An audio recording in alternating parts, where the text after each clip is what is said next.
Welcome to the 12-day Filipino Christmas series recipe. Today I will share with you this favorite leche flan. This is so creamy and so yummy and perfect to please the guest. This is only made of 3 ingredients and very simple to make. First, melt the brown sugar and this will serve as a base for the flan. Separate the egg from the egg whites and you can add in the condensed milk and evaporated milk.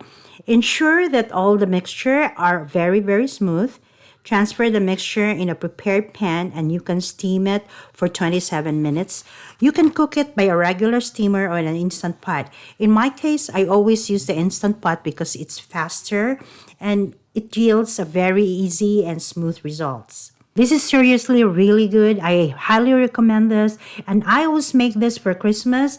I even make it in Thanksgiving. So try it. Enjoy.